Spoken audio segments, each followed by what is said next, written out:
Okay, good evening to all of you guys. Sawadee krap, hola, como está? Right?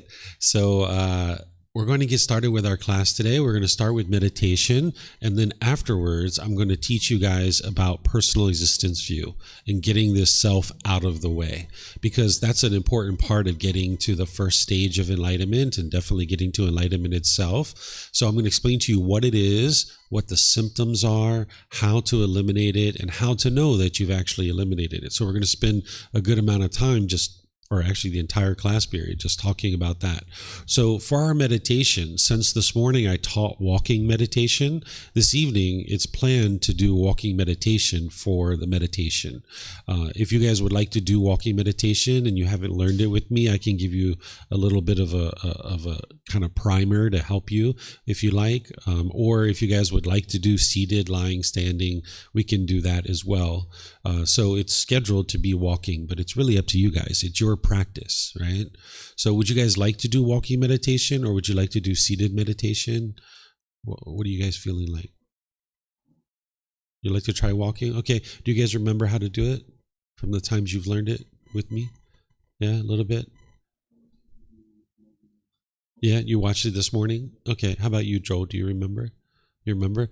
Have you learned walking meditation? I don't think you've learned walking meditation with me, have you? Okay, so let me just give a little bit of a refresh. I'm going to switch the cameras over here. Just 1 second.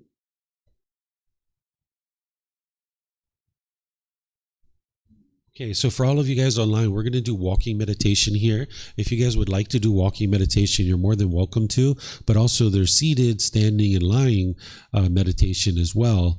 So it's really up to you. We're going to be meditating for about a good 20 minutes or so, and then afterwards, that's where I'm going to start the class. So I'm just going to get a wireless mic so that I can help you guys to give a little refresher on walking meditation.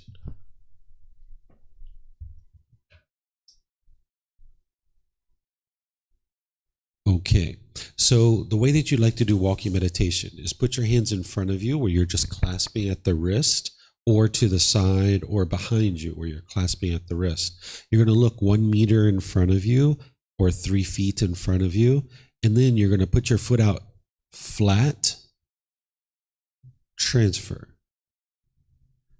flat, transfer, flat, transfer.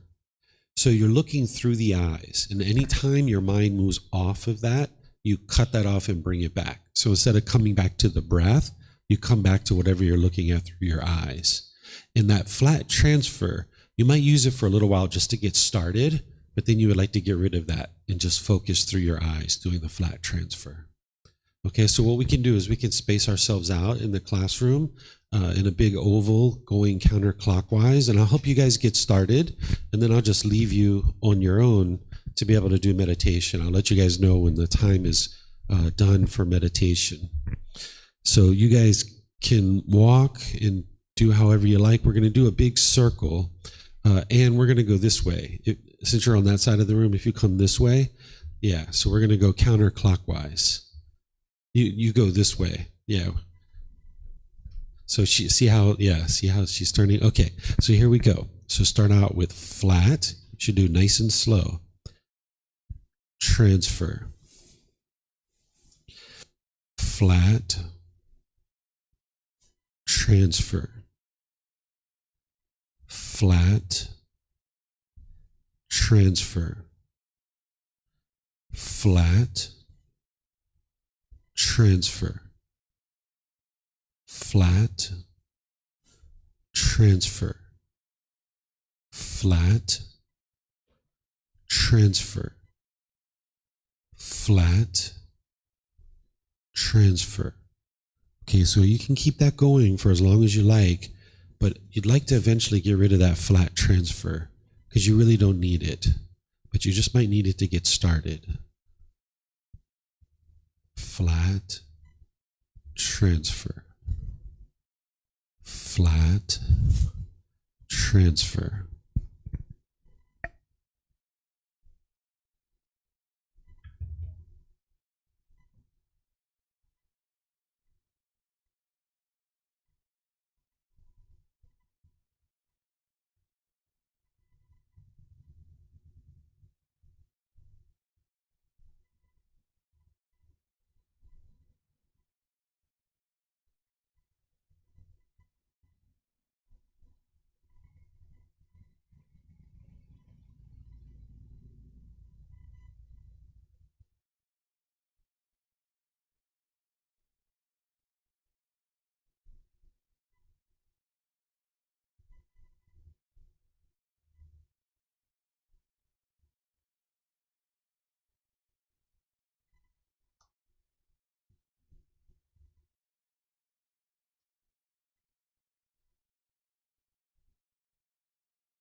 Okay, if you guys would like to slowly rejoin to the classroom.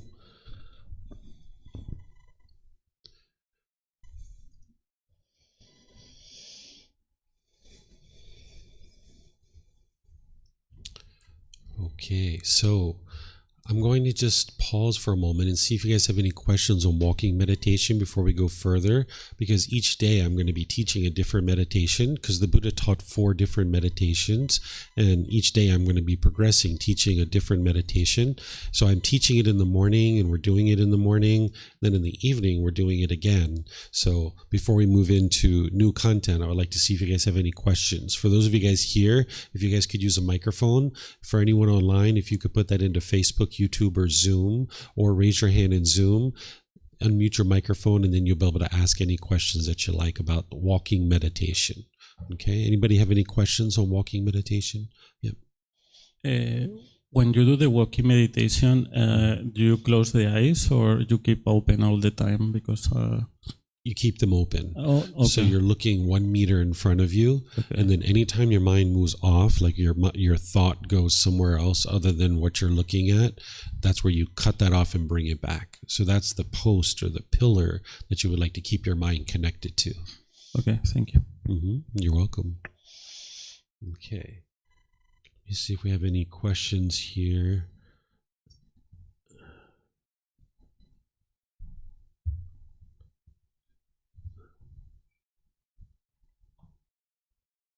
Okay. Looks like we have, oh, that's just Tiffany. Never mind. There's a person on Facebook that said she's happy she woke up early this morning to be able to watch the class. Okay. All right. So now we're going to move into new content. Okay. So what I'm going to be sharing with you guys this evening is how to eliminate personal existence view, getting the self out of the way. This is the very first fetter out of the 10 fetters that the Buddha discovered. The fetters are pollutions of mind, and the journey to enlightenment is to purify the mind of those 10 pollutions. And as you get rid of those, that's where the peace and the joy comes into the mind more and more. So the personal existence view is one of the more challenging ones for people to understand, because you've spent so much time accumulating this over the course of your life. So what I'm going to do with each one of these fetters is I'm going to spend a good hour to hour and a half talking about each one from this point forward in the retreat. And tonight is going to be personal existence view. I'm going to explain what the fetter is, what the symptoms are, how to eliminate it, and how to know that you've eliminated it. And then I'm going to pause it a few times, opening up the questions that you guys might have. And just understand that this one tends to be more challenging for people to understand, but we're going to take our time here. And anytime you have questions, feel free to ask those and I will help you. So first, let's just talk about what personal existence view is.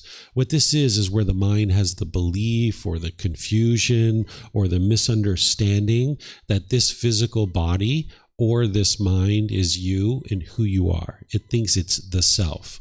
Another way to say that is the mind is clinging to a self-image or a self-identity, thinking that this is who you are. And this is a misperception that the mind has, and because of it, it can't reside peaceful and joyful. You're going to see, because of the symptoms, you're going to see what this causes in the mind. But what it is where the mind has the confusion or misunderstanding or misperception of reality. It's going to cling and hold on to this body, thinking that this is who you are, or the mind, your self-identity or your self-image. Okay, so now I'm going to talk more about what it is and the symptoms of it as well. Before I even get into what the symptoms are here, the best way to understand this is that think about a time where maybe you've been in a social situation and you spilled something on your clothing, maybe like chocolate ice cream or pizza sauce, and you were embarrassed in that situation. That's your personal existence view. The mind's clinging to this self-image, wanting to be perceived by others in a certain way. And when you're being perceived that way, you feel happy. But when you're not being perceived that way, you have painful feelings like embarrassment or frustration or stress or anxiety or anger or some other discontent feeling. If you've ever stood in front of your closet and you thought, who am I going to see today? And how do I want to look? What clothes do I want to wear in order to see those people?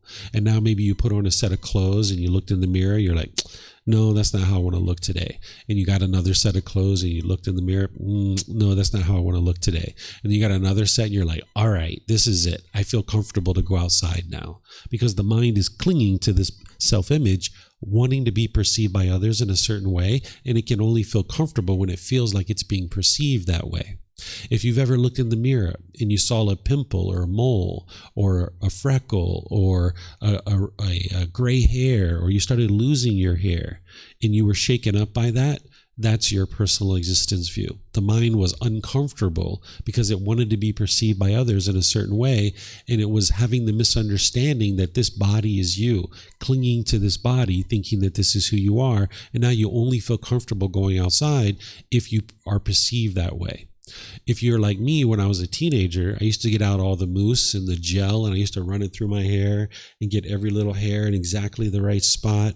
I would do this sometimes so long before I went to school that I'd miss the school bus. I'd show up to the bus stop and the bus was gone, right? Because I was standing there in the mirror trying to get every little hair in the right spot before I would go outside. I couldn't feel comfortable going outside, right? Or if you've put on certain jewelry and you looked in the mirror and then that didn't work for you, so you put on some other jewelry and that didn't work for you, right? This is the mind clinging to this self-image, wanting to be perceived by others in a certain way and only feeling comfortable in that situation.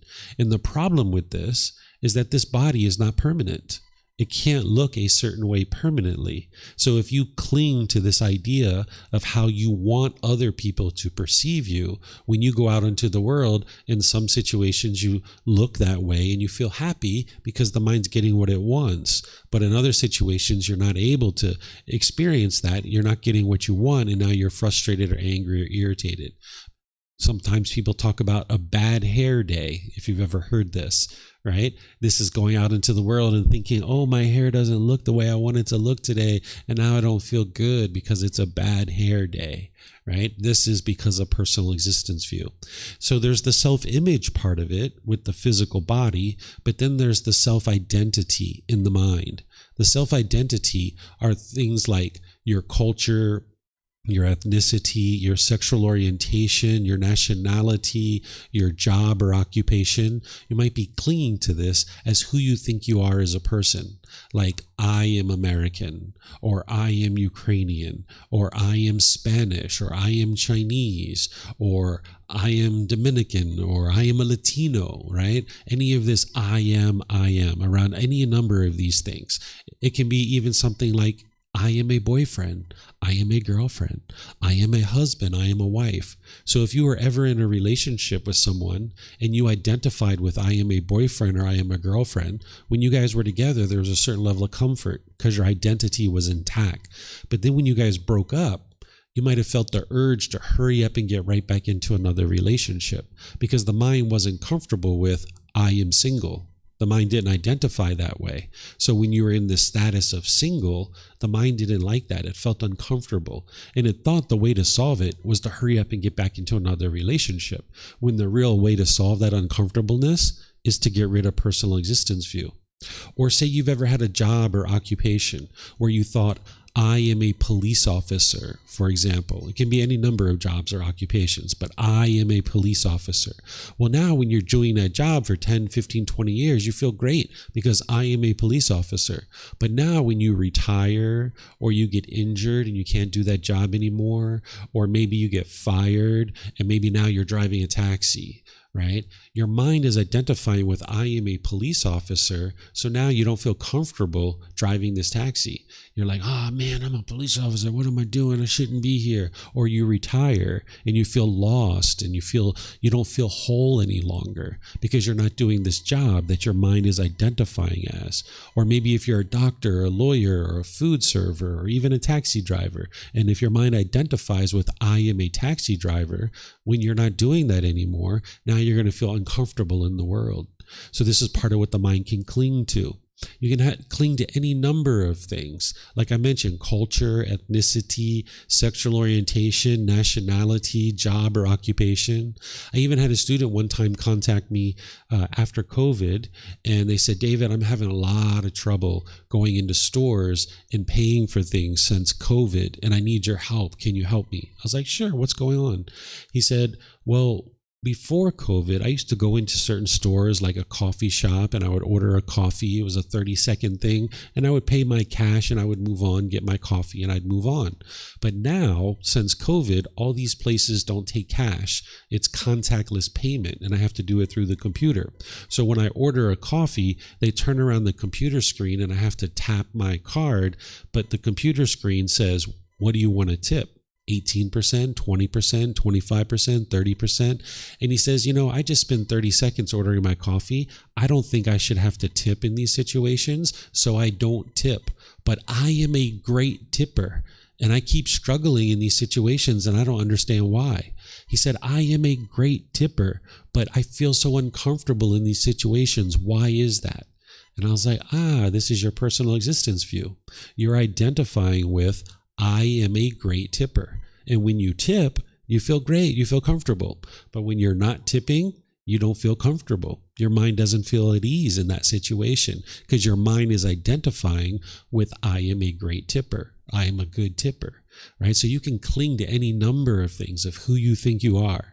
So say now you cling to the identity of I am Chinese, or I am American, or I am Ukrainian, or I am Spanish, or any of this I am. And now you're at a restaurant and 2 tables over, people are speaking very fondly of the place where you come from.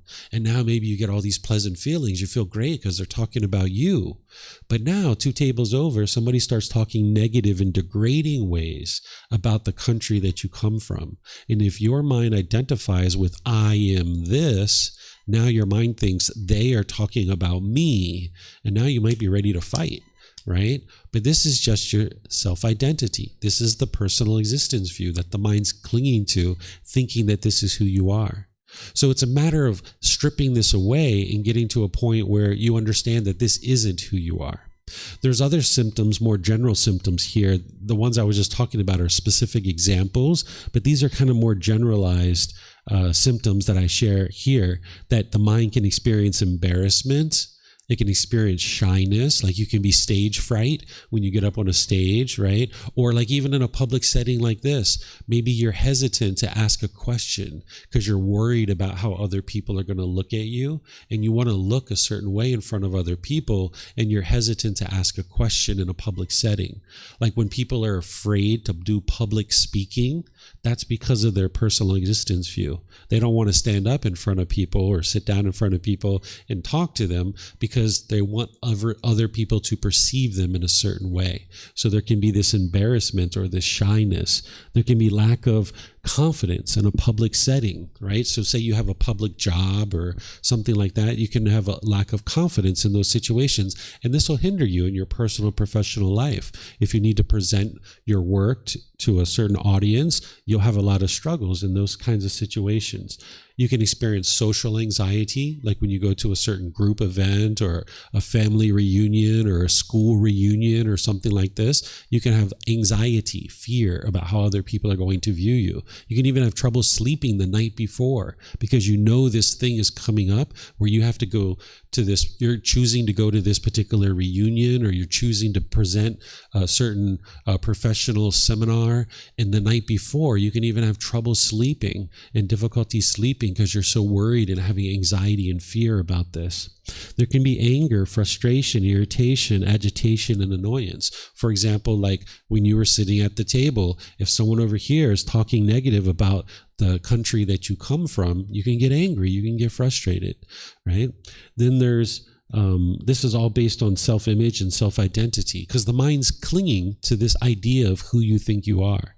And see, we've spent a whole lot of time in our life accumulating this personal existence view ever since birth. We were all given labels. I don't know all of your labels, but my label's David.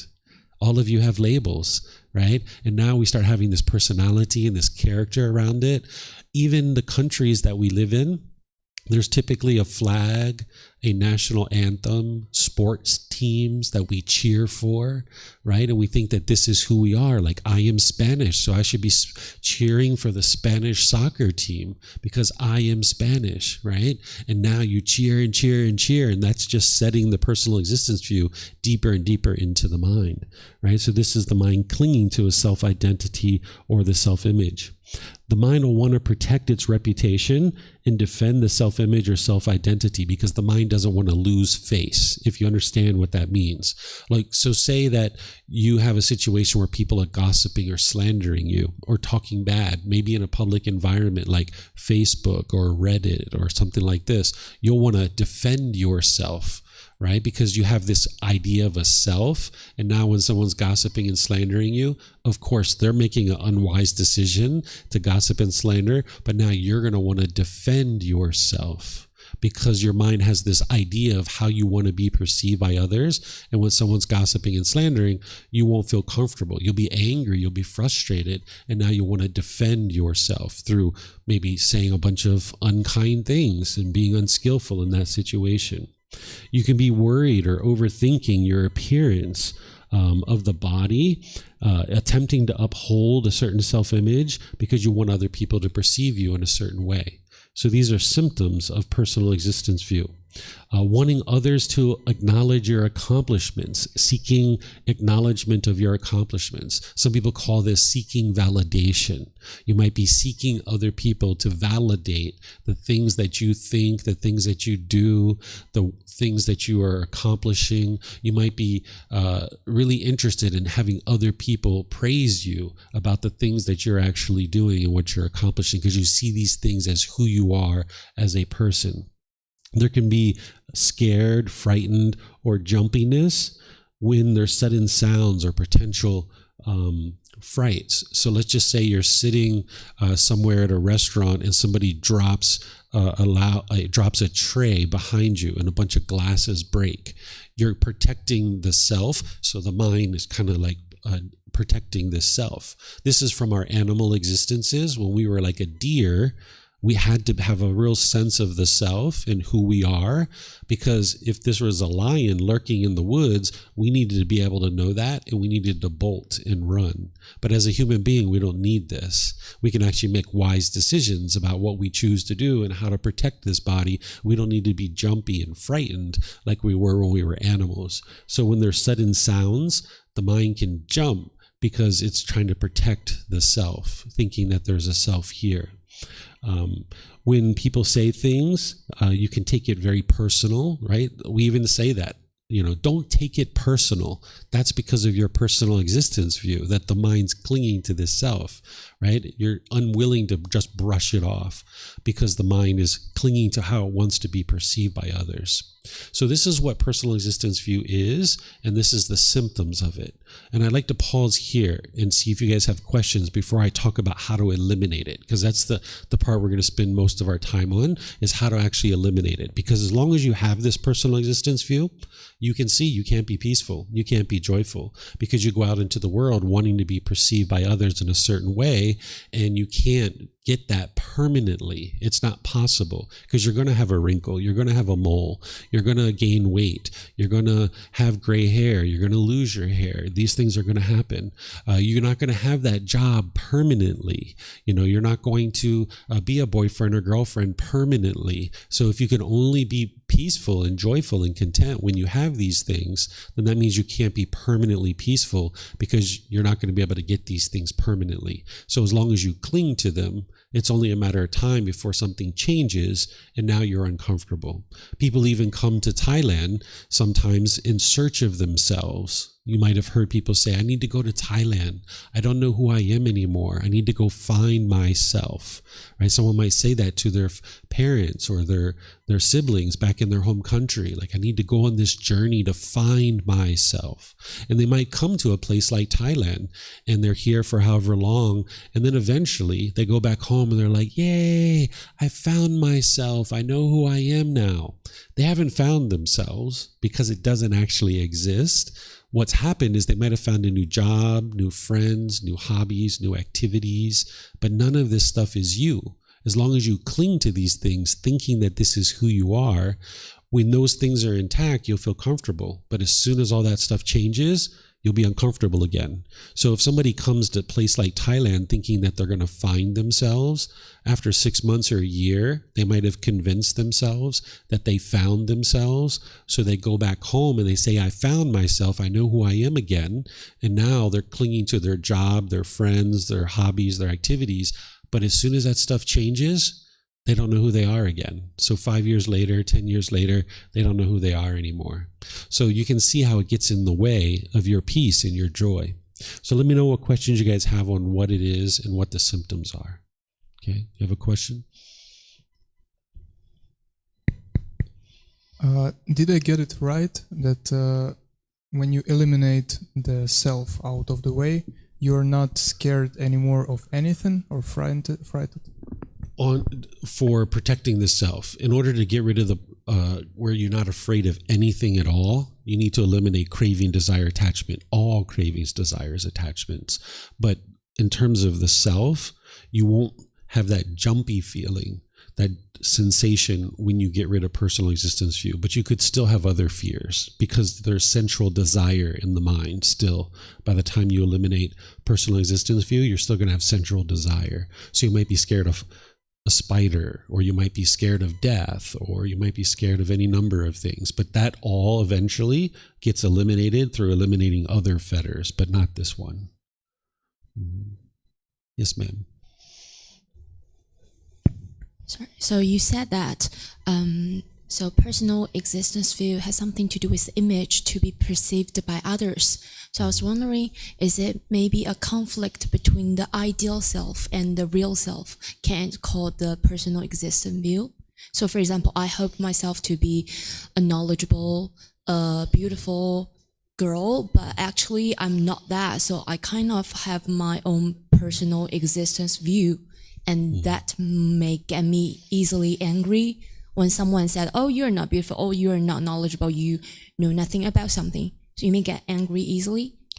Yeah, you're going to get angry about those specific things. If someone says any of those things that you mentioned, yeah, you're going to get angry because your mind's not getting what it wants, which is to be perceived by others as being kind or knowledgeable or beautiful or whatever it is that your mind's clinging to, because each individual is clinging to different things, right? This one person that I talked about was clinging to, I am a great tipper, where somebody else might not be clinging to that. So each individual person is going to be clinging to different things. And that's the reason why it's important to know the symptoms, because with your mindfulness or awareness of mind, you need to be aware when these symptoms are arising, so that you know exactly what it is that it's personal existence view, because there's ways for you to eliminate this. And once you eliminate it, that's where you'll get peace and joy. But there's no such thing as a true self. That's actually part of the personal existence view. That's part of the pollution, that the mind's going to keep grasping for a self and looking for it. Because sometimes when I share with people that there is no self, that you're not the body and you're not the mind, right? Someone might say, well, if I'm not the body and I'm not the mind, then what am I, right? This is the mind still grasping, trying to cling to something as a self, right? Like I am an entrepreneur, any of this I am. So that means we shouldn't defining ourselves. Exactly. All those labels, you would like to get rid of them.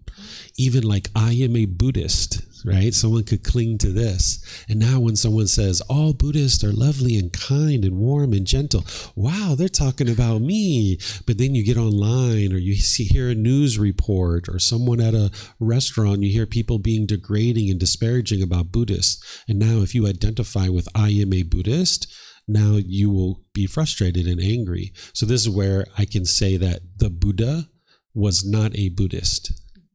He didn't have that label in his mind, because if you have that label in your mind, you can't be peaceful all the time. It's not possible. And besides, that word didn't even exist during his lifetime anyway.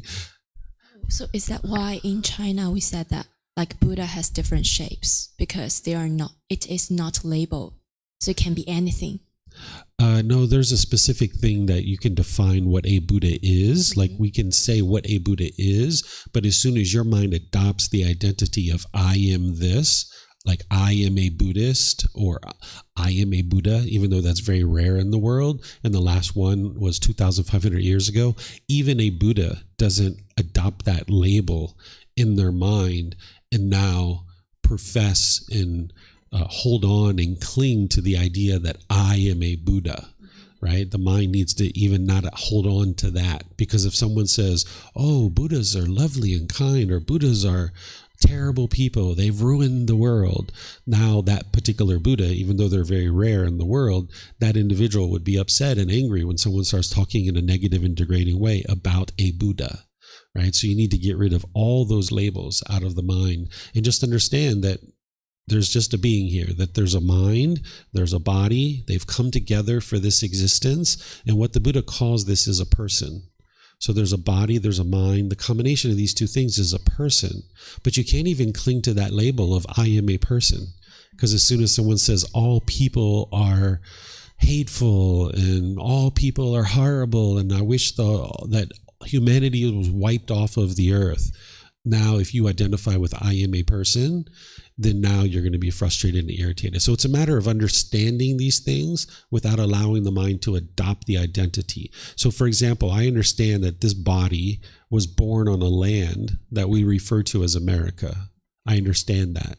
But the mind doesn't have the identity that I am American. So now when somebody says something degrading and disparaging about Americans, my mind isn't affected because they're not talking about me. Because that's not who I am, right? This land, this dirt, 20,000 miles away, it's just dirt, it's just earth that people refer to as America. But the mind doesn't have to adopt that identity of who you think you are as a person. And that's what I'm going to show you how to do next, is how to strip all that away. Because it's one thing to sit here and intellectually understand it. It's a whole nother thing to actually practice it. That's the confusion that the mind has. Because intellectually you can understand, like, yeah, this body isn't me. Because that shirt isn't you, that skin isn't you, the bones and muscle tissue and the organs and the fluid, none of that stuff is you. That hair isn't you. You might understand that intellectually, but in the heat of the moment, when somebody says something negative about that body, that's where the confusion kicks in and the mind gets angry and frustrated. So it's one thing to understand it intellectually. You need to reflect on it and see that it's true, that there is really no self here, but then you need to practice in order to uproot this personal existence view out of the mind so that then you can reside peaceful and joyful when there's the potential for this to get triggered. Mm-hmm. You're welcome. I get the clinging, the labels, and the self attached to wanting to appear a certain way. However, like, that, does that mean that we get to walk around the streets careless or not taking care of our appearance? Or let's say some people use fashion as a form of expression or as a way to navigate during the times. I personally like to dress. I like it. It doesn't mean that I'm clinging or looking for, I pick whatever, and I like to, maintain, appear. Or let's say for a job interview, if you go around walking around with a stained, I get that, disturbing your mind. But does that mean being careless about, no, correct, like, I'm assuming it's not. But to someone that hasn't been listening to your, they might see, and I should not care about the self, about the body, or I should just dress however, or appeared, not worry about physical. Because, we live in a marketing world that does embraces youth and beauty. And even here, you walk around in Thailand, there's a lot of cosmetics, a lot of everywhere, shopping malls. So it's like learning to navigate through that and adjusting to it without clinging to I'm aging gracefully with maintenance, nutrition, exercise, and good clothing that are good for the oxygen of the body without clinging to it. I understand, but how do you explain it to someone, the no self, and then still taking care of the physical, your bones, your body, your like exercises or yoga or even sometimes fabric. Like there's certain fabrics that are not well for our body, and nutrition too. There's, I mean, chemicals. You go to a hospital, they just give you drugs. So it's like, how do you? And if the whole point is to be not like in the present moment, content, but then you're not taking care of this or aware of the self. Okay, so this is where the middle way comes in, right? Because if you're clinging to a self, thinking that this is who you are, you're going to be worried and having anxiety when you're not being perceived the way you want to be perceived. But if you swing all the way to the other side, where you're not taking care of the body at all, then you're not going to be peaceful and joyful there either, right? So there's the middle way, which is what you're starting to think about, and then you're starting to articulate it a little bit, right? Where the unenlightened mind can typically see the clinging pretty well, because that's what I was describing. And then the unenlightened mind can typically see this other side over here. Like, okay, well, should I just not care about how I look to other people? The answer is there's a middle way where you're not worried about how this body looks, but you might take decisions in order to maintain it and in order to show up to a job interview looking nice. And now when you show up to the job interview, because you know it's wise to wear a suit and a tie or whatever it is that job interview needs, but now when you show up and right before you went in, you spilt a little bit of, something on your clothing, you're not embarrassed by that. You're completely comfortable. And now you can perform at that job interview because your mind's not all shaken up. Whereas if you had personal existence view and you were worried when you had that stain, now you're not going to perform well in that job interview. So it's a matter of you can make decisions to care for this body, wear nice clothes, do your hair, whatever it is, but you would like to be sure you're not clinging to it as who you are, because then you're going to experience the worry and anxiety, the embarrassment, and all those other things. And that's where stripping away the personal existence view through what I'm going to teach you next, then you'll be able to see for yourself in each one of these situations, where is your personal existence view arising? Because you probably have personal existence view. And when you see it arising and you see the symptom of it, you'll know exactly what that is. This is part of the mindfulness and being aware of the mental objects that all the mental objects are the 10 fetters. So if you can be aware of these symptoms when it's arising and you know exactly what fetter it is, you'll know how to solve it.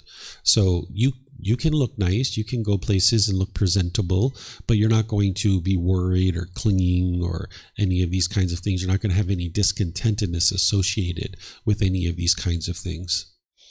And your mind will get tested, right? Because you're going to see people gossip about you or hear people gossiping about you, or you're going to be in a situation where somebody says something negative or degrading about this body, and you can observe the mind and see how does the mind handle that situation, and that's going to help you to know whether or not there's still personal existence view in there or not. Thank you.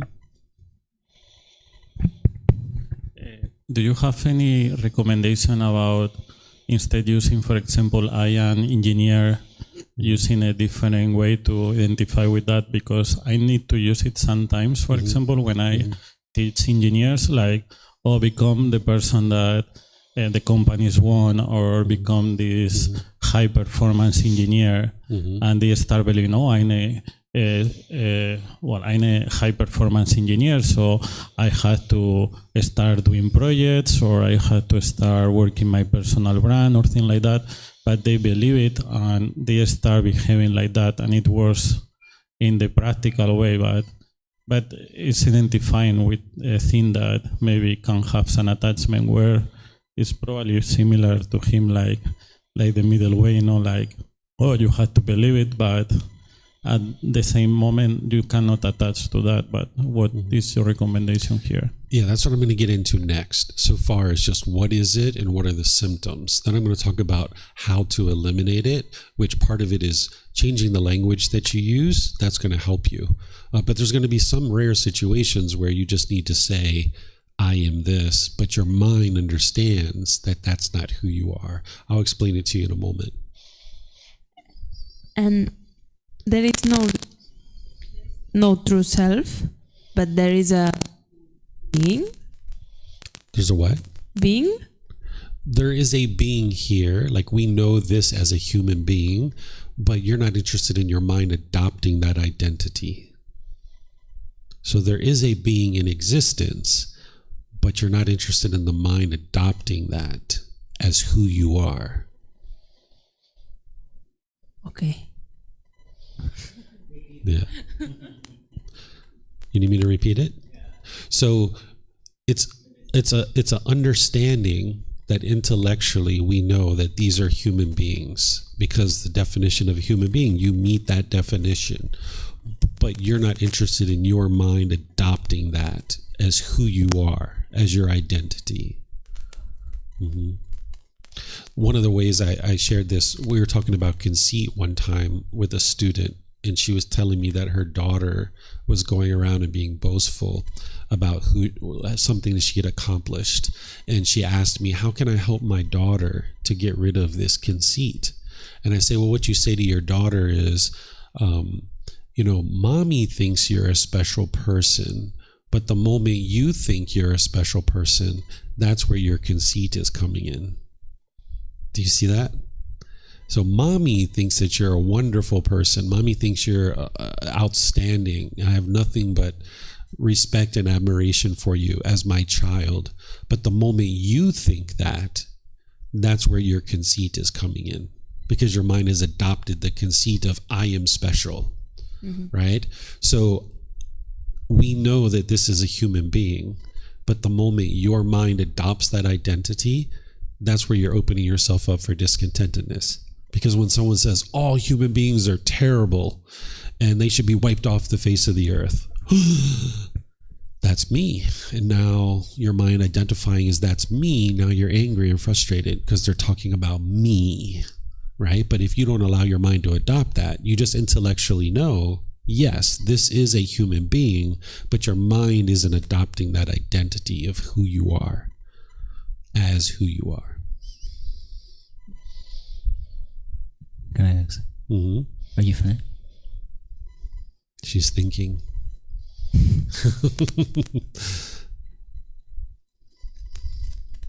I don't know if it's another topic or it's related. This related, yeah. Okay. Okay. Go ahead, Joe. So let's say you said not. So then, what will we tell a child if we don't tell them they're special? I mean, because it will boost, self affirmations and then of course we'll tell them, hey, people are gonna say, but then when you again come back and say, hey, I can do this, or I'm special in this way, I'm unique, I'm kind, and that's not what you'd be interested to talk to a child about, because what people think they're doing is they're building confidence in the child, but it's not confidence. What you're building is conceit.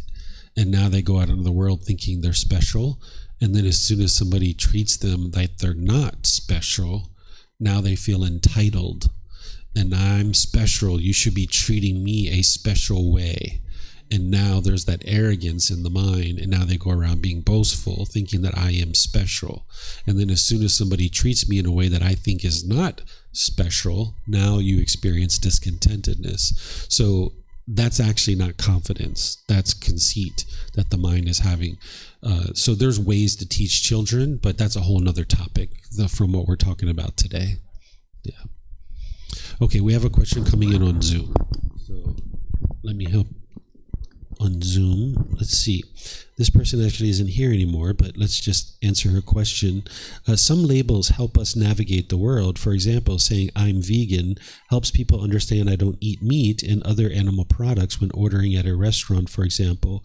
What would be the best way to get rid of this label, saying I eat plant-based food instead? Does it matter? Yeah, that's exactly the way to do it, is you get rid of the I am. And you just, I'm going to explain it to you here in a moment. But do you guys have any more questions? Any more questions? Let me check Facebook and YouTube. Okay, so I think you guys are ready to start talking about the solution. You're understanding what it is, and you're understanding the symptoms. You're understanding the problem, and you're starting to see that, yeah, we need to get rid of this. So let me just check Facebook, making sure we don't have any questions there. Okay, we don't have any questions. Okay, so now let's talk about getting rid of it, the solutions or remedies, because you got to strip this away. You got to peel it away out of the mind, and it's not quick. But part of getting rid of it is understanding what it is. If you don't understand what it is, you're not going to spot the symptoms when it's arising, and you're not going to be able to get rid of it. There's proactive things that you can be doing to eliminating personal existence view, but then there's things you can be doing in the moment when it's actually triggered. Okay, so here are some proactive things that you can be doing. You can receive guidance on how to use the meditation to realize non-self. This is in chapter 11 of this first book, and I'm actually going to teach it tomorrow morning at 9 a.m. I'm going to teach you this particular meditation because it's a specialized meditation in order to help you strip away this whole idea, this whole concept, this whole belief, this whole false reality that there is a self here. So there's this meditation that you can be using to strip this away. Okay, and you usually start to use that meditation when you're starting to experience the jhanas. That's when you start using that. Okay, so I'll explain that to you tomorrow. As you guys are starting to figure out, you can change the language that you use, disassociating with this I or my or mine. Like what we typically say is we say, I am hungry. This isn't actually true because there is no I. What's really true is the body needs food. That's true reality. So I am thirsty. That's not actually true because there's no I here. True reality is the body needs water, right? Or even I am angry. If you say I am angry, I am not angry because there's no I here. What's really angry is the mind is experiencing anger. That's true reality. So you're going to need to look at your language that you're using because you're speaking through this personal existence view in multiple situations, and it's just reinforcing the personal existence view in your mind. So you're going to need to disassociate with this, where more and more, not only do you speak this way, but you think this way too, on your own, within your own mind. So say you're on your way to your car, even though it's not yours, it doesn't belong to you, it's the car, right? You're on your way to the car and you realize that you forgot my phone. No, you haven't forgotten my phone because it doesn't belong to me. I forgot the phone, right? So now you're on your way to the car and you realize you forgot the phone, and now you turn around and go get the phone so I can go to the car and get into the car. And now I'm going to go to the house, not my house, the house, right? So all of this mine, I, my clothes, my jewelry, my money, my phone, my computer, right? You got to strip all of that stuff out of your mind. So in about 95, maybe even 98% of the situations, you can strip all of this away. And you'll be able to talk this way and sound just fine. Like this person was saying, instead of I am vegan, you can say I eat plant-based food, right? There's still the I in there, right? So you need to be able to get to the point where you might be using that I, but your mind understands it's not me, it's not who I am. Because if you said this being eats plant-based food, people start looking at you like, huh, what are you talking about? Like, this guy speaks weird. I don't know if I'm interested in getting to enlightenment, right? Well, of course, if you don't have personal existence view, if somebody said that, it wouldn't affect your mind. But nonetheless, you'd like to associate with people in a harmonious way, right?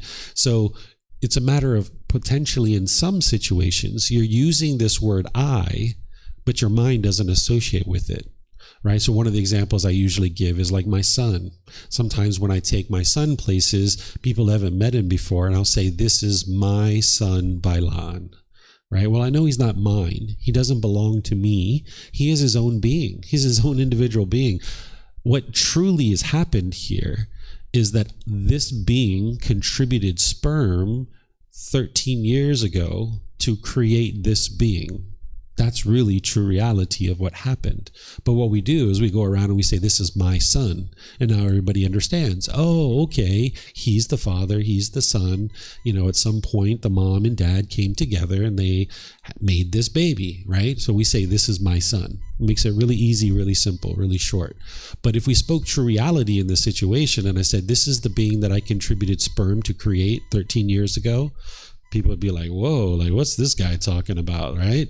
So that's true reality of what's truly happened, but your mind's going to need to say in some cases, this is my son Bailan. But your mind needs to be able to understand, he's not mine, he doesn't belong to me, right? So it's a matter of saying, I am an engineer. To some people, you're going to need to say that, but your mind needs to not identify that way. So if someone says, all engineers are nerds, right? I think you know that word, right? If everybody says all engineers are nerds, you're just completely peaceful because they're not talking about me because I am not an engineer. I perform the role, this being performs the role of an engineer, but that's not who I am as a person. So if somebody says all Buddhist teachers are lovely and kind and warm and gentle, okay, up to you. That's your opinion. All Buddhist teachers are leading people to hell. How dare they share those teachings of the Buddha? Okay, they're not talking about me because I am not a Buddhist teacher. I'm performing that role, but that's not permanent. At some point, this being is going to die. And now, if you're clinging to this idea of I am an engineer, when you retire, you'll feel conflicted. You won't feel whole. So it's a matter of, in some situations, you're going to need to say, I am an engineer, but your mind understands that's not who you are, right? So this is what you would like to be able to do, is more and more strip away and disassociate with these I and mine and all of this, especially the I am. You would like to strip all that away. You're going to need to develop the perception of impermanence. The Buddha talks about this extensively in his teachings. By developing the perception of impermanence, it means that you understand the universal truth of impermanence, that everything around you is constantly changing. There isn't this fixed thing, but you need to understand that in terms of this being too, that this body is not permanent. This mind is not permanent. The things that you're involved in right now are not permanent. At one time, I was a business owner. My mind might have thought, I am an entrepreneur. Well, then when I started moving into teaching Buddhism, the mind could really struggle with letting go of this business life of being an entrepreneur. So if you strip away that I am an entrepreneur, now if you decide to go plant roses and sell roses and just be a rose farmer and you're not running the business, you're just clipping roses and that's what you really enjoy doing, you'll feel comfortable doing that. But if you cling to this idea that I am an entrepreneur, you can only feel valued if you're running an actual business. But when you're not running the business, you don't feel valued because now you're not living up to that ideal that you have in your mind, right? So you need to be able to develop the perception of impermanence to be able to understand the universal truth of impermanence. That's part of the path itself, but you need to relate it to this being too, that you understand that this body is not permanent, this mind is not permanent, this self-image is not permanent. You're going to age. You're not going to be so beautiful anymore. You're going to have wrinkles and gray hair. You're going to get fat and you might get taller, shorter, and all these other things. You get gray hair or you start losing your hair. All these things are going to happen, right? So you need to develop the perception of impermanence, not craving for this body or this mind to be permanent. And you do that through observing the universal truth of impermanence in your day-to-day life. You'll see it everywhere around you. If you notice, the people that are here today are different than that were here yesterday. If you were here yesterday, different people are here today that were yesterday. That's impermanence, right? When you go outside, the weather is going to be different. The food that you eat is different. The place where you sleep each day is different. Your bank account is different each day. Everything's changing, right? So you need to be able to deeply soak that impermanence into the mind, and you can just see it clear as day everywhere. Okay, so that's part of it. The Buddha taught wearing simple clothing to be able to help you eliminate your personal existence view. Because when you're standing in front of your closet and you're thinking, who am I going to see today and how do I want to look? Your mind's trying to pick a certain clothing. But if you wore simple clothing, this is why the Buddha wore rag robes during his life, is that he had trained his mind to eliminate personal existence view.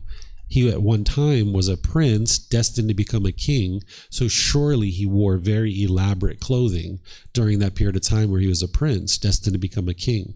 But when he stepped away from that, he wore rag robes because he wasn't interested in projecting a self-image into the world, right? So he just wore simple robes. In fact, at one point during his life, there was a certain student who gave him this really rich and elaborate fabric, a very expensive fabric, and he accepted it because the person was practicing generosity, so he accepted it. But then he turned to one of his students and asked them to rip it up and sew it back together and make a robe out of it, because he wasn't interested in walking around in this very flamboyant fabric, right? So the Buddha had just simple clothes. So some people might decide to completely get rid of all their clothes and just wear one color all the time: black, blue, white, whatever you would like to wear. That's one way to do it. Just wear simple clothes, the same type of t-shirt, the same type of pants every single day, and you're not giving your mind an opportunity to select what type of clothes you're going to wear on that particular day. That's one way to do it. But some people might not be interested in purchasing a whole new wardrobe, right? And buying all these different clothes, which is the same article of clothing, but it's a certain cost. There's a certain expense with that, right? So another thing that you could do instead and accomplish the exact same thing is you can take the clothes that you have now and you can just create stacks or piles, and then you can just pick off the top. So maybe you have your casual clothes, if you have that kind of clothing, and then maybe you have your formal clothing because you need to go to work and maybe you wear formal clothes, and you just pick off the top. But watch your mind, because when you have these stacks of clothes, you're going to want to grab from the middle or from the bottom. Your mind's going to still be having personal existence view. And the reason why I know that is because that's what happened to me. Even when I went to these white clothes, there were some of the white clothes that fit me a little bit better than others. And there was a period of time where I went over to get dressed and I was like, oh, I'm going to see that person today. And I went to grab the clothing in the middle because I knew that particular shirt fit me just a little bit better, even though it was exactly the same shirt essentially, but it's a little bit different because they're impermanent. And I went to grab it and I was like, no, I'm not going to let the mind do that. And I grabbed off the top.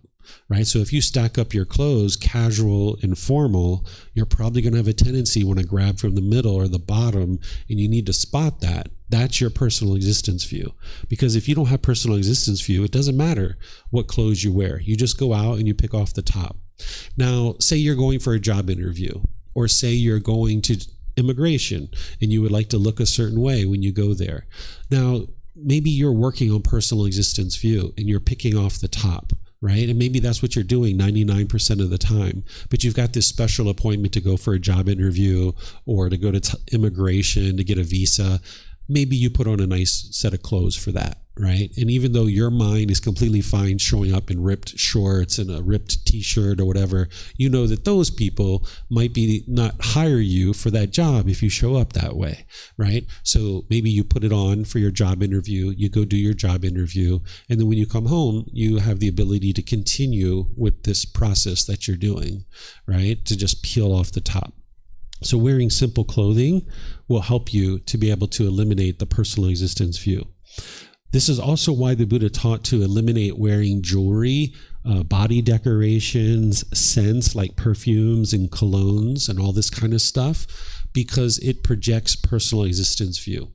So what you would like to be able to do is eliminate those things where you're not wearing necklaces and rings and earrings, you're not putting on scents and stuff like this. And you can do this for an extended period of time. Even the clothing thing that I'm talking about here, wearing simple clothing, you would like to do it for an extended period of time, multiple months and even years, maybe a year or two. But eventually you're going to get to a point where you realize your personal existence view is gone, because you're going to be in enough situations where your personal existence view could have gotten triggered and it didn't get triggered. And then if you start wearing these things again, that's up to you, right? You can actually do this. Some people, they will get rid of their rings and their earrings and their necklaces and perfumes and scents and wearing makeup and all these different things for multiple years. And you live your life that way for a period of time. But then when you realize your personal existence view is gone, maybe you end up just wearing those kinds of things every once in a while. But now your mind's not clinging to it. You're just choosing to do it because Maybe you enjoy wearing grandma's ring or grandma's necklace or something like that, right? So this is something that you can be doing for a period of time to strip away your personal existence view. But then when people's opinions don't have any effect on you and you notice the contentedness in the mind, that's where you might end up bringing these things back in. But you would like to do it for an extended period of time, multiple years. And that's what's going to make sure that your mind has made this complete transformation and you don't have personal existence view in your mind anymore. Because you need to give your mind an opportunity to get triggered for an extended period of time, because that's what's going to help you to be able to see if you have personal existence view in your mind when you have these situations occurring. Same thing. This is the reason why the Buddha removed head hair and facial hair, because there's a certain self-image that the mind's trying to project, right? If you sit in the barber shop or the beauty salon and you're looking at every little snippet that they do, or you're maybe putting coloring in your hair, or you're spending a lot of time curling it or combing it or brushing it or putting mousse in gel like I did when I was a kid, this is the mind trying to project a certain image in the world. And by just shaving your hair off, this will actually help you to eliminate personal existence view, where you shave your head hair or you shave your facial hair, in both. Now, you don't have to do all of these things in order to eliminate personal existence view, and I've got more to share with you as well, but they will surely help you. And the more of them that you do, the more it will help you. If just the idea of shaving off your head hair, you're just like, oh, I can't do that. That's your personal existence view, not wanting you to do that. Or the idea of shaving off your facial hair, you're just like, no way I can do that. That's the mind's personal existence view. So shaving off your hair, wearing simple clothes, and getting rid of your jewelry and body decorations and scents, these three are the most impactful. That's why the Buddha taught these three, because these are the most impactful. And if you choose not to do them, that's a choice for you to make. But just know that this personal existence view isn't going to get eliminated as quickly. If you decide to do something like this, where you're going to remove your head hair or facial hair, you might choose to do it gradually. Like, say you're a female and you have really long hair, or even just whatever length of hair. Oftentimes females have a lot harder time to eliminate their head hair, where men have a harder time typically with their facial hair. So what you would like to do is maybe do it gradually. If you have a longer hair, maybe shorten it up, shorten it up, shorten it up, shorten it up, shorten it up, and then eventually maybe you get rid of all of it, right? And for a man, if they had like a full beard and mustache, maybe they go down to a goatee for a period of time. And then maybe they wear it like that for several weeks or months. And then maybe they go down to a mustache. They get rid of this part. Now they go down to a mustache for a period of time. And then eventually they get rid of the mustache, right? And you'd like to live your life that way for an extended period of time. And one of the things you might notice is that people around you are attached to your hair as well. I've had plenty of people who have done this, and their wife or their husband are attached, and they are discontent that their partner has eliminated their facial hair or their head hair, right? So this is actually not only helping you, but it's going to help them too, right? Even maybe if you have children, maybe even your children, when they see you shave or cut off your hair, they might be like, oh my goodness, right? Like, this isn't daddy anymore. This isn't mommy anymore. So even them helping their mind to understand that mommy's hair is not permanent. Daddy's facial hair is not permanent. So not only is it helping you, but it's going to help their mind to let go as well. Okay, so facial hair, removing that in the head hair, this eliminating wearing of jewelry and body decorations and scents, and adjusting your clothing. This is going to be the three biggest things that are going to help you with your personal existence view. But there's more here. Whenever you notice, this is something you do in the moment. Those things were all proactive, but whenever you notice that personal existence view is arising, you cut it off and let it go. That's why you need to know the symptoms of it. So say you're having a conversation and somebody makes a joke about your clothing or your nationality or your sexual orientation or any of these other things, and you're noticing the anger arising and the frustration or irritation arising, you got to cut it off and let it go. Or say you're at a party and you do spill chocolate ice cream on your clothing and you're noticing the embarrassment rising, cut it off and let it go. It's going to start as a bodily sensation, then it's going to become a feeling, then it's going to affect the condition of your mind. and then it's going to feed your mental object of personal existence view. But if you can notice with your mindfulness and awareness of mind, this mental object that is in your mind, the symptoms of it, when you first start noticing the bodily sensations, you can cut it off and let it go. And that's going to protect the mind. And if you do that more and more and more and more, eventually it won't arise anymore because it'll be completely gone. It's kind of like a wild bush. If you had a wild bush and you cut it back and cut it back and cut it back and cut it back and cut it back and cut it back, and then eventually you uproot it and get it out of the ground, it's no longer going to grow. It's not there anymore, right? So it's the same thing as each time it arises in your mind, if you cut it back and cut it back and cut it back and cut it back, eventually you're going to uproot it and it won't be there anymore. So when somebody says something about this body or about the potential self-identity that you might have in your mind, you'll be completely peaceful and joyful. One day I was walking in my village and I came outside and I was going to the basketball court to meet my son to play some basketball, and my neighbor came out of their house and they're like, "Oh my goodness, David, you are so fat." I said, "Yep, sure am." And I just kept walking, right? Just smiled, right? No anger, no frustration. "Yep, sure am." Right? And didn't think twice about it. Just kept on walking, right? No big deal, right? So when you see your mind's able to do those kinds of things, you'll know, wow, the mind's not clinging here anymore. And you'll know that you're making progress. But if there's any discontentedness that arises in that situation, that's where you got to cut it off and let it go. That's what you do in the moment. But eventually you cut it back so much that it just doesn't arise. You just smile. "Yep, sure am." Just keep on walking, right? No big deal. So whenever you observe discontentedness, you would like to relate it to the self, you would like to cut that off and let it go. Anytime you see that arising, if you're on Facebook and somebody says something negative and degrading in a post, or maybe they put something negative and degrading on your post or something like that, no need to argue with them and tell them how unwise they are for saying those things. Just delete their comment and keep on going. Right? No big deal, right? Or say it's in a Facebook group and you don't have the ability to delete it and somebody comments on your comment. No big deal. Just keep on going, right? No need to be discontent. And then as you go, you're going to need to consult with a teacher, like this individual who had this problem with "I am a great tipper." Right? So they understood personal existence view. They had reflected on it. They started implementing some of these things, but their mind just couldn't see it in that unique situation. So he needed some guidance. And he didn't even know that it was personal existence view at the time, even though he was familiar with it. Because as soon as I said it, he was like, "Ah, I got it. Thank you." And that was the end of our conversation, right? So you're going to need guidance occasionally. You're going to need to come to a teacher. This is why you're not going to be able to get to enlightenment by yourself, because your mind has certain pollutions in it, and it's not going to be able to see the things that you can't see. And that's where a teacher comes in, is we point out the treasure for you. This is actually a teaching from the Buddha. He shares that whenever you're with a teacher who's pointing out treasure, he says you should stay with this sort of teacher because things only get better. They don't get worse, right? So what a teacher is doing is they're saying, "Hey, there's a diamond over there. Hey, there's a ruby over there. There's a sapphire over there.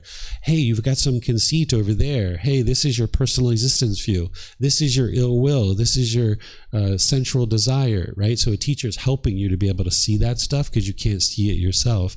And that's why there needs to be trust and politeness and respect in both directions, that you understand your teacher doesn't want anything from you or expect anything from you. They're just here to help you. So you're going to need someone to reach out to and get help. That's why you can't go off on your own in a cave and get to enlightenment, because you're not going to get these things triggered if you're just sitting in a cave for 10 years. And you also don't have somebody to point these things out to you when your mind is experiencing these kinds of things. So you're going to need guidance from a teacher and help along the way. So any questions on the approach of how to eliminate this?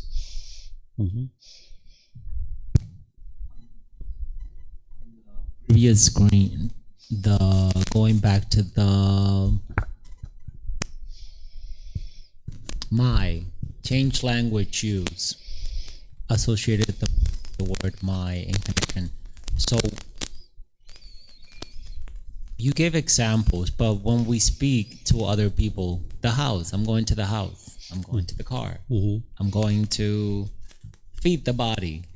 Or that sounds a little bit cuckoo. Like, how do we? Can you repeat? Yeah, so Rewind. the house, the car, the phone, people are usually fine with that. Like, doesn't sound strange to them. But the one of like, instead of saying I am hungry, saying the body needs food, usually they're okay with that one too. Like, they don't look at you kind of cockeyed. But even if they do, that's your personal existence view if you're worried about that. So maybe say that a little bit just to like be comfortable. But eventually you might just say I am hungry, but your mind understands it's not I, it's the body needs food. So even though you're speaking the words I am hungry, your mind is thinking the body needs food. So it's a matter of understanding and being able to say these things, but your mind understands that that's not true reality. That's not what you're truly thinking. So your words can be one thing, but your mind can be thinking something completely different. Okay. Gala? Yes. I understand would be the body hair. I know many women that are not comfortable if their body hair is long. Okay. Could it be like the opposite with the head part? Yeah, it can be. So if they, so like say like a monk or even like someone like me wearing white clothes and shaving my hair, you can actually cling to that identity too. Where there's some monks who are interested in unordaining, but they're clinging to this self-image of wearing a robe and shaving their hair. And now you almost need to unordain just so that you can shed this personal existence view where you can wear regular clothes and let your hair grow long in order to get rid of this personal existence view that you're clinging to of I am a monk and I'm wearing these orange robes and I'm shaving my hair. So yeah, there's that other side of it too that you need to, that's why you need to investigate your mind. That's where your mindfulness is helping you to be able to see what you're clinging to. I mean, I don't know if we're talking about the same. Like women, if they have hair in their armpit, they will feel uncomfortable. Mm-hmm. Yeah. Yeah, it's helpful to, if you're uncomfortable in that situation, to grow it. And it doesn't mean you're going to always do that, but for a period of time, you need to get to the point where you're comfortable with that, right? And then ultimately, you might just choose to shave it and cut it, right? Because the body is just more physically comfortable, but you would like to get to the point where your mind is mentally comfortable in all these scenarios, because by the time you get to enlightenment, there's nothing that is uncomfortable in the mind, right? But you can understand like, oh, the body's a little bit hot and now it just is better to shave your arms or shave your private area or what have you, because there's more physical comfort in doing so. But your mind can be completely content either way. And you know that because you've done it both ways. You've done it where you've shaved for many years and you are comfortable with that. But now you let it grow for multiple months or even years and you're completely comfortable with that. And you know that the mind's comfortable either way. But now, after you've seen that and your mind's completely comfortable, now you might just realize, you know what? I like it when it's shaved. So let me just shave it because that's where the body's more comfortable. That's the middle way, right? Where you do both sides and now you come to the middle and just decide, this is what I'm going to do. Mm-hmm. Go for it. Okay. And I stopped posting in social media 3 years ago because I would overthink the posts and after posting what people were commenting. Would it be useful for me to start posting again? Yes, but you would like to do it gradually and slowly because you'd like to get to the point where you're comfortable doing anything and everything. Of course, you don't need to go to a brothel. You don't need to snort cocaine. You don't need to do those kinds of things, right? You don't need to use heroin.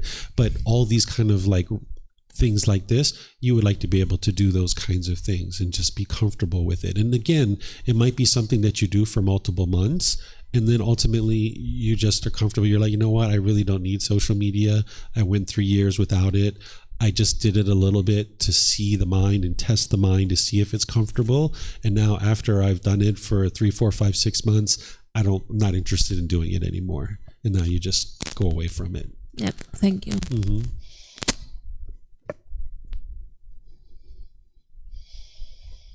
What if we like to be nude or let hair go and just be natural and not cut it and not worry about anything?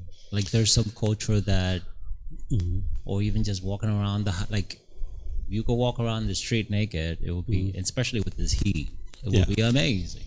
So how would that be wrong? Or I mean, not right or right, but it feels very liberating to just be, let it all hang, like let the hair grow, let the beard grow, and it feels great too when you cut your hair. Like sometimes when you let it go, you feel heavy, and then you get a haircut, you're like, oh, I feel so much light. You know, you get your pimple, like your skin clears out, and same thing with the hair, like you.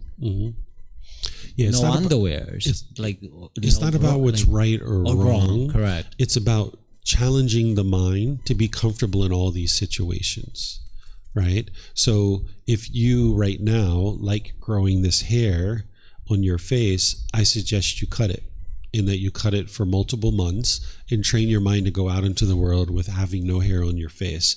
And now when you can see 3 months, 6 months, however long, that you're completely fine with no facial hair, then if you get to the point you're like, I just kind of like having facial hair, then you grow it, right? But at least you've tested the mind in all these situations, and you can see that you're completely content and peaceful in all those situations. So for like me, like I pluck the hair in between my eyebrows right here on this little part of my nose, and once in a while I'll pluck my eyebrows, or I'll cut them,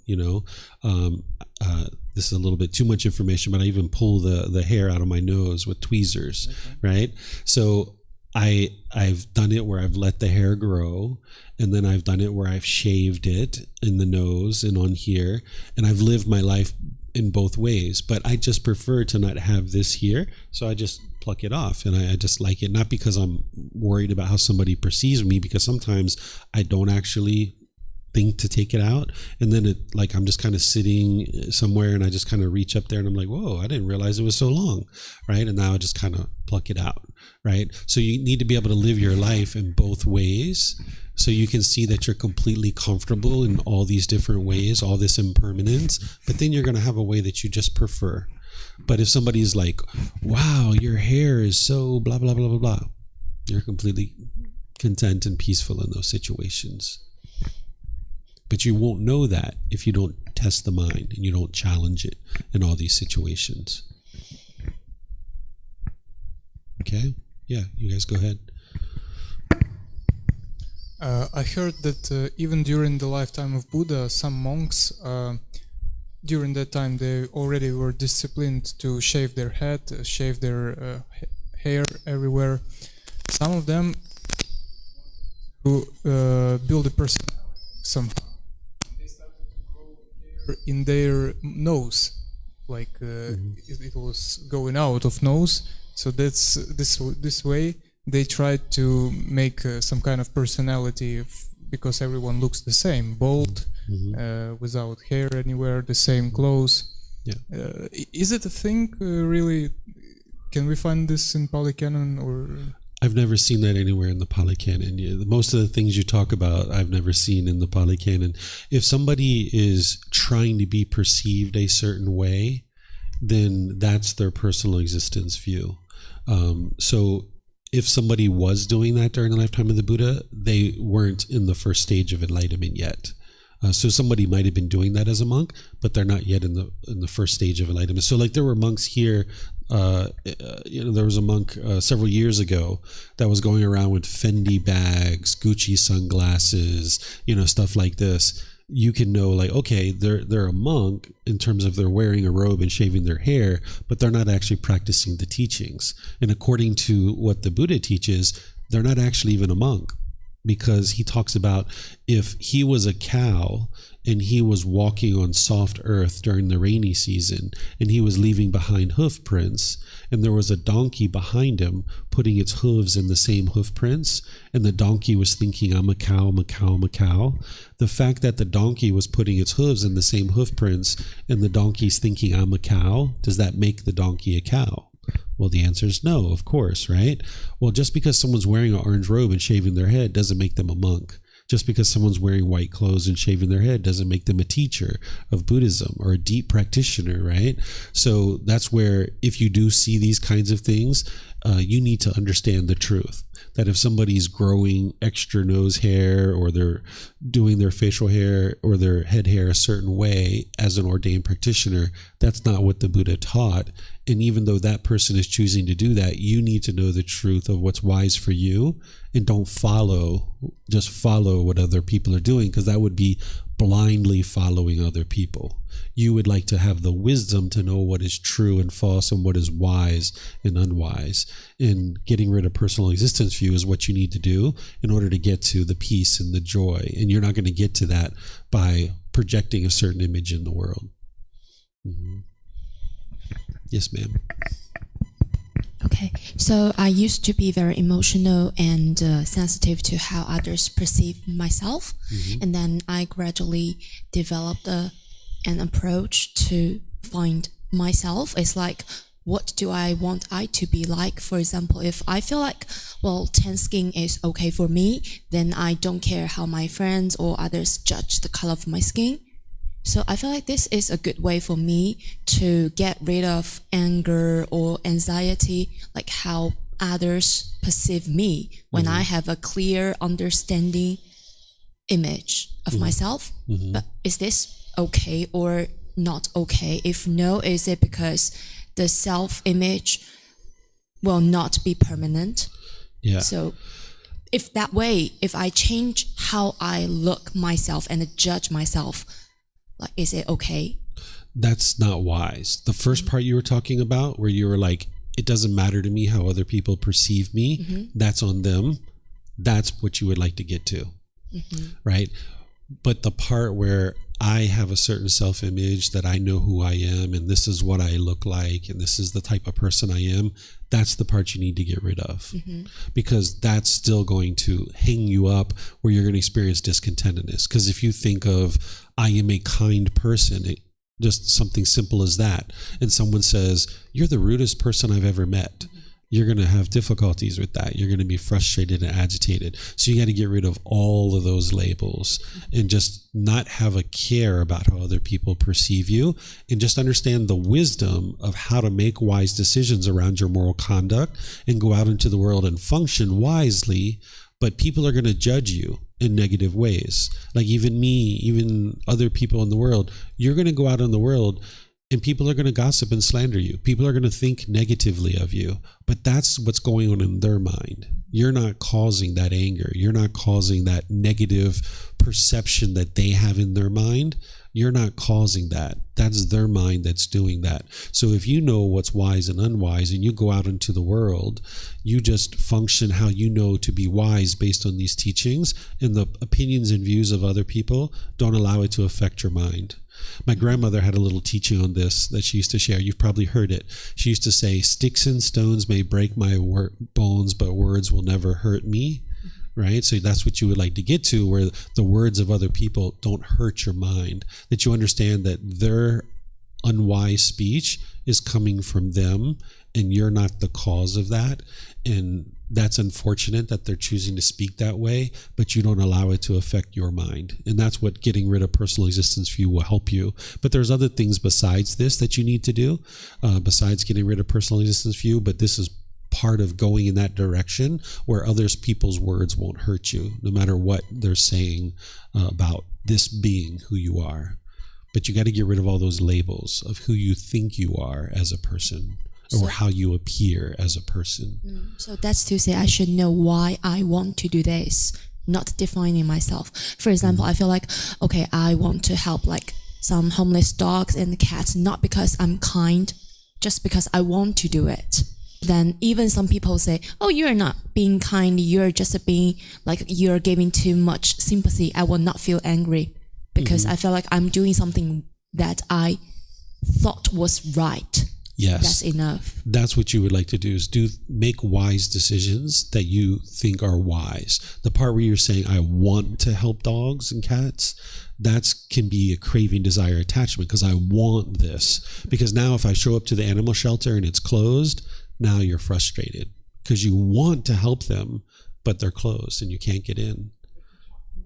Right. So you would like to have an interest, a goal, an objective to help these dogs and help these cats, and you're going to work in that direction, but you don't long and yearn for it. And you don't define who you are through that.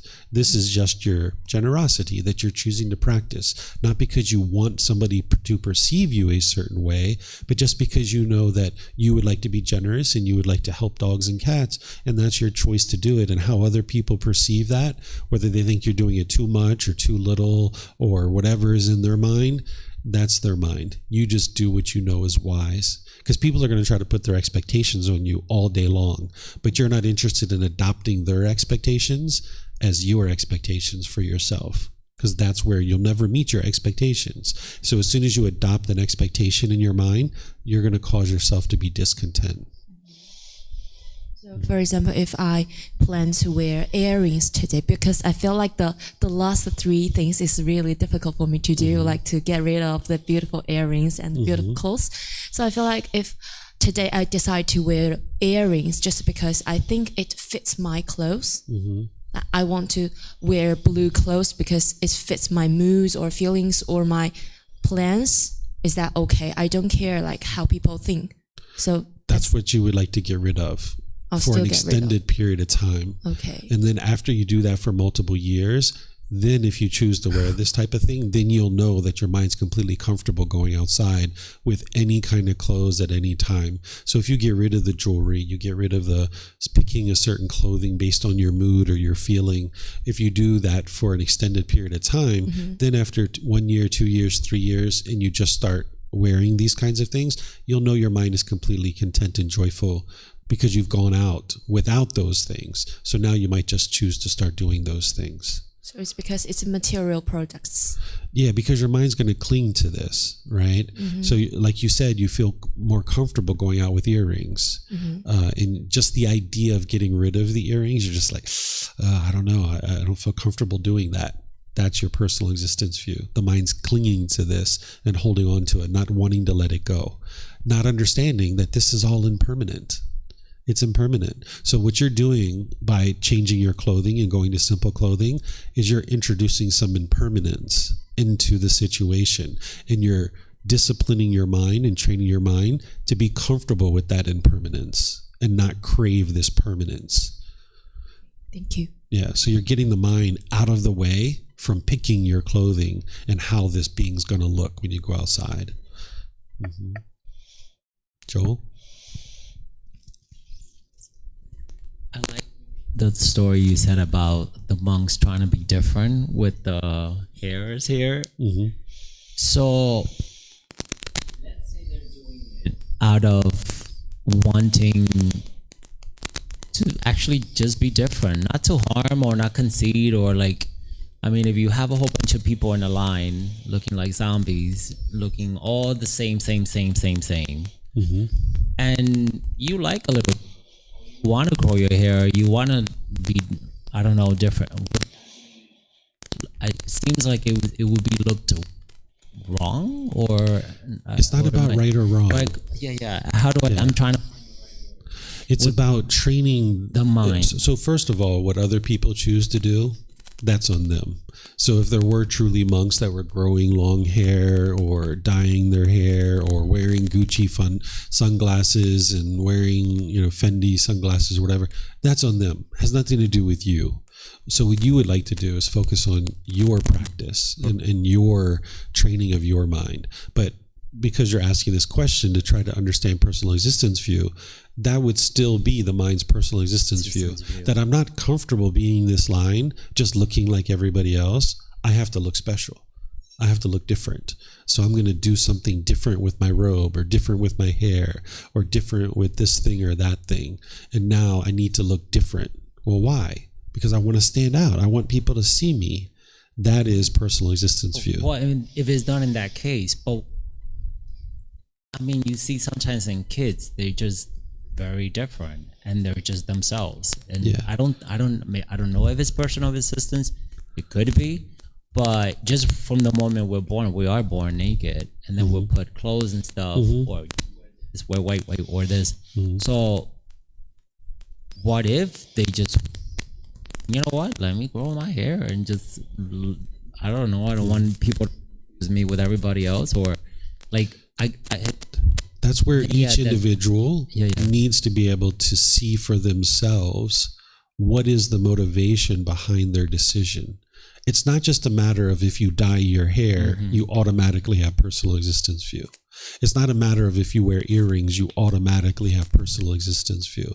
That's not what determines it. Okay. You need to be able to go an extended period of time where you're not doing those things, where you can see for yourself that you can go out in the world and be completely comfortable without dyeing your hair. Let it go gray. You can go for an extended period of time going out in the world without the earrings, without the necklaces.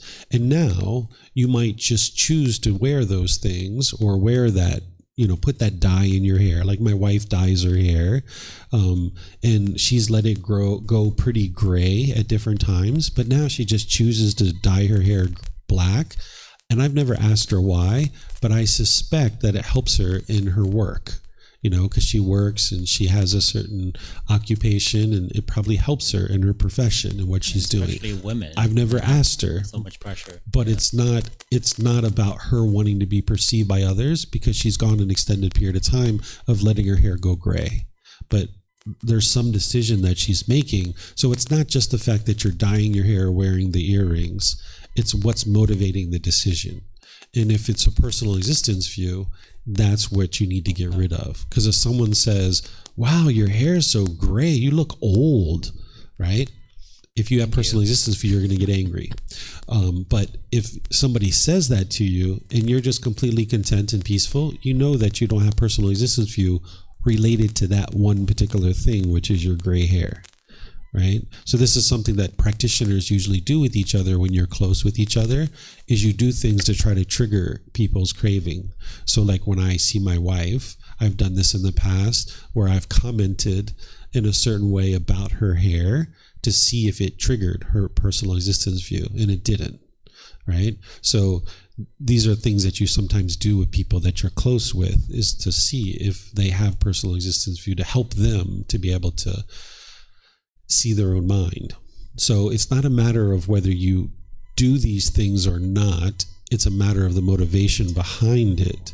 But you won't understand that until you put your mind in the situation for long enough to be able to see what's the motivation behind it, and that there is no motivation, because you're completely fine with your hair gray and you're completely fine with it black, and you can go out in the world either way, and you've done both for an extended period of time.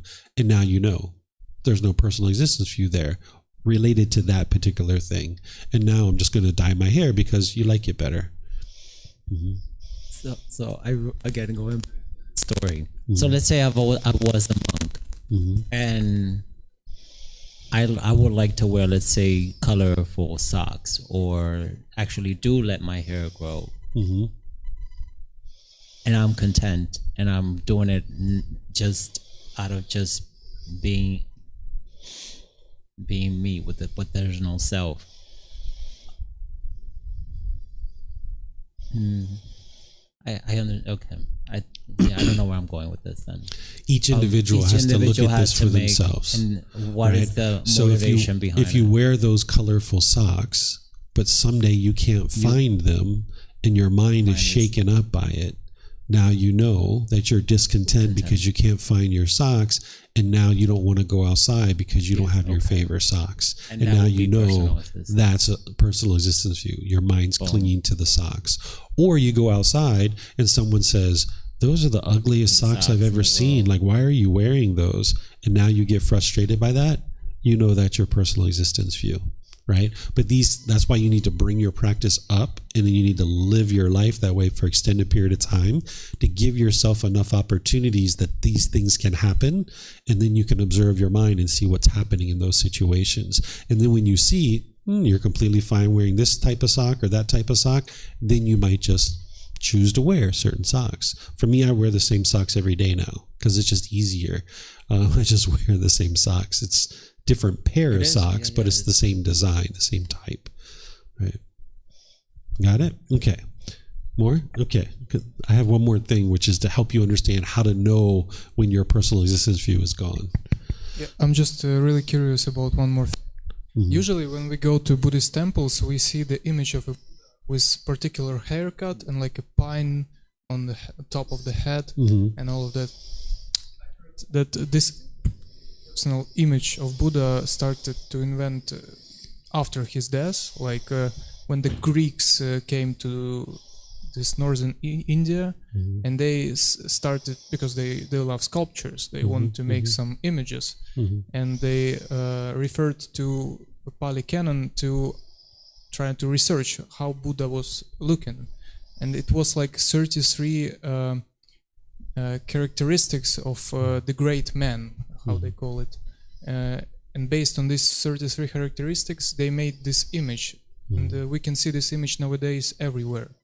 But what I heard, that because we see in Vinaya, in the discipline for monks, that all the monks should cut their hair, they actually think that Buddha was bald, like on that picture I can see. So is it a thing? Okay, so a portion of what you're saying is actually true. Okay, so the people that were practicing Buddhist teachings came in contact with the Greek people, and the Greek people were making statues of their gods. And these people, about 200 or 300 years after the death of the Buddha, they came in contact with the Greek people. They were like, who do we have to make a statue out of? Because they were learning the statue making. So they just started making statues. They actually didn't look at the 32 characteristics of a great man. That's what that discourse is called. It's 32. They actually didn't look at that. They just started casting statues of him. And this is why when you go to China, the Buddha looks very Chinese. And when you go to Japan, he looks very Japanese. And when you come to Thailand, some people say he looks very Thai. Because the person is casting the Buddha to look like themselves, because that's what they understand about what a human being looks like is through their own ethnicity. So they didn't look at the 32 characteristics of a great man. This particular artwork that I use everywhere, this was actually created based on that 32 characteristics, because the Buddha explains in his teachings that he shaves his hair. There's nothing that you'll ever see where they say that he said he was bald. Now, he might have gotten bald as he aged. Who knows? That could have happened. But he talks about shaving his hair. That he had hair, and in that 32 characteristics, that's where this artwork was created. So the Buddha didn't wear a crown on his head. He didn't have that long flowing hair. He did prior to going to the ordained life and living a life as an ascetic. He had long, beautiful hair, but once he became an ascetic, he cut all that off. Because he needed to realize non-self, and that was part of him figuring out what is the process of getting to enlightenment. Because prior to enlightenment, he had this long, beautiful flowing hair, and he wore these elaborate clothes as a prince, I'm sure. So now he realized that there was a certain self-image associated with that, and he needed to shed that. And that's what he did by wearing the rag robes and shaving his hair. And that's what worked for him to be able to eliminate his personal existence view. So that's why he taught that to other people, because that's what worked for him. So that's what'll work for other people too. So a portion of what you're saying is accurate. I think my main question in this particular theme was during the lifetime of Buddha, there was no image of him, like no sculptures or no paintings, because he doesn't want it to spread like the image of a Buddha, or it's just not the time for it. I have not seen anywhere in his teachings where he was documented as saying that he didn't want any images of him, because that would be a craving, desire, attachment. But I do know that he did not teach people to make statues of him, because you won't see that anywhere in his teachings, and you don't need a statue in order to get to enlightenment. At one point where he was explaining that he was about to die, and he was giving a 3 months heads up because he was that enlightened that he knew when he was going to die. People were begging and pleading with him not to die because they were attached to him. And he said, you don't need this body in order to practice the teachings. You essentially have the teachings, right? Let the teachings be your teacher. So you don't need a statue in order to get to enlightenment, but you won't see anywhere where he declared, don't create any statues of me.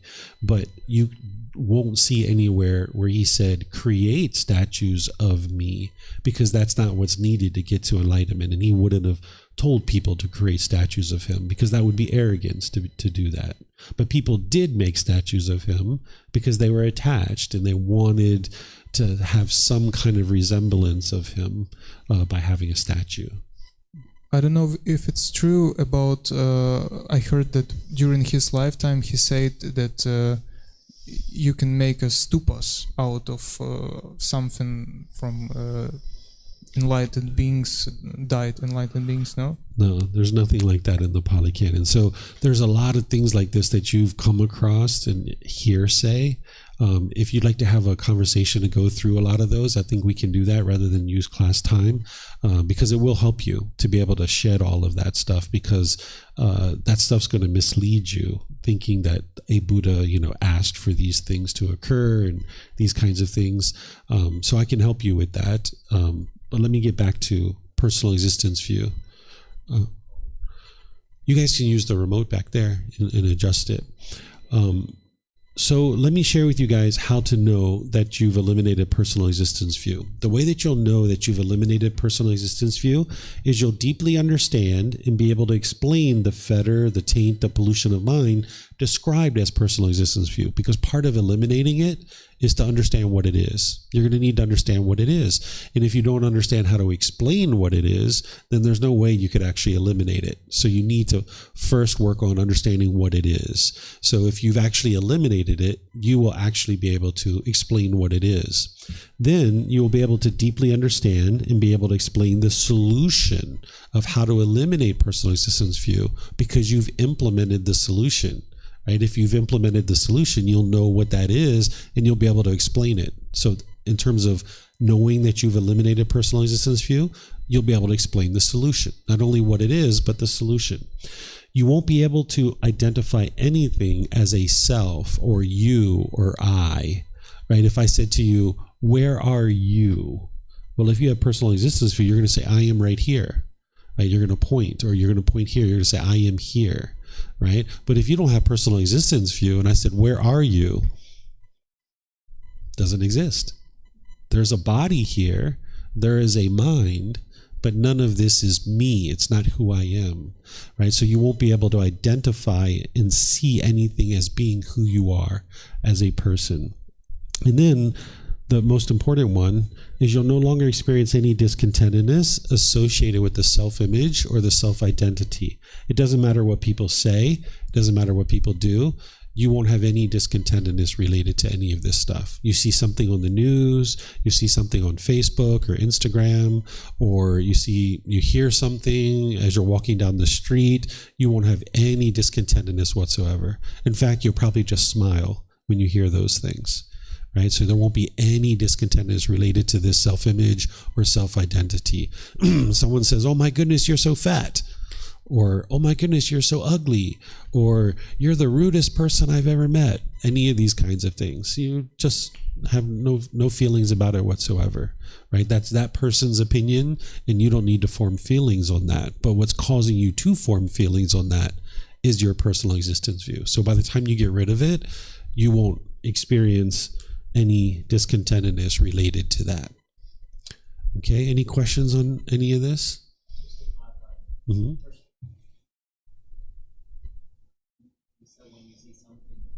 You said when you see something in the news related to personal assistance, right? Yeah. Not like the world is falling apart, like war. You won't laugh about that.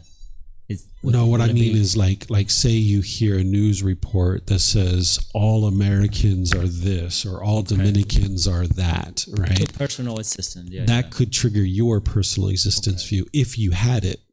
But if you don't have personal existence view, it's not going to trigger that. Okay. Maybe you hear a news report. Everyone who lives in Thailand is blah, blah, blah, blah, blah, blah. Or not like a news report of war or famine. By the time you get to enlightenment, you won't be discontent about those things. Or laugh about? Laughing is a whole nother thing, right? Yeah. Like that you wouldn't find that funny that someone is experiencing famine. What I was saying that you might laugh or smile about is someone says, you're so fat, right? You might laugh and smile about that, right? Because you know there is no you here, there's no I here. So you might just laugh and smile about that. But when it comes to world challenges, you know that they exist, but you don't experience any discontentedness related to that, right? But it doesn't mean you're going to laugh about it. Okay, so like how others perceive myself is like how they defining myself. Like usually people give some adjectives, some descriptions, some labels to me that I cannot accept because they are different from how I define myself. So what if I don't care about how they define me? That's eliminating personal existence view. Okay, so if you worry about how other people are defining this being, that's your personal existence view. So what if like I just tell myself like I am blah blah blah blah. I don't care how people say about me because that's their opinion. It's how they perceive me, Exactly. not how I really look like. What I look like should be how I perceive myself. Is that okay to have the idea? That perceiving yourself, Yeah. that's the self. That's the personal existence view. That's what you would like to get rid of. Because if this being, let's start talking the way that you would normally talk here. If this being has a certain perception of how you are, how you look, how you experience the world, if somebody else's view or opinion doesn't match to that, you will get frustrated. So you would like to get rid of any perception of what you think this being is or is not. What if no? What if like I don't care? Because I've been training you don't care this. what the other person thinks? Yeah, because I've that's been what you would like training to get this to. for like 2 years. I feel like it's okay for me to not care about if I have practiced this. Like I know that I have 10 skin. Some people will say, "Oh, you look like really like 10 skin. It's ugly." I would think about this. I would think what I want. I would think about what I want to be like, so I don't care how you judge me because it's your opinion. It's not my business. So I'm fine with what I look like now. Yeah, so that I feel comfortable with how I look now, Right. that's your personal existence view. But I feel okay. But the final goal is like to feel okay and not having too much negative feelings, right? Like my approach looks fine. You would like to get to the point where there's no negative feelings, what you're calling negative feelings. I would say painful feelings, right? You would like to get to the point where there's none at all. But you still have a part of your mind that keeps talking about this I and how I look. That's still you identifying as something as I. You mean one day maybe in other situations, not how others judge myself, but I cannot accept myself? For example, when I'm getting older, I cannot accept myself because I still have the self-image. Yeah, what I recommend this being does is implement the things that I mentioned here. Okay. And you will strip away more and more personal existence view. You still have it in there because when you're talking, you're describing this being and what you think of this being. And you keep using the word I have strong... I look like this. I have this color skin, but I don't care what they, think. So your mind is moving towards the elimination of personal existence view, but it's not there yet. That's why I suggest you do these things that I talked about to help you strip away that fully. And the meditation I'm going to teach tomorrow morning will be a helpful thing for that. But then there's all those other things as well. Like, how would you feel right now if you shaved off all your hair? See, you wouldn't like that, right? So there you see, that's personal existence view. Because if you didn't have personal existence view, you'd be completely fine to shave off your hair. And I'm not saying you should necessarily go do that, but you would be fine with that. And, if like say a man that is feeling very manly, if they went out into the world wearing a dress, they would be completely fine with that because they don't view this body as who they are, right?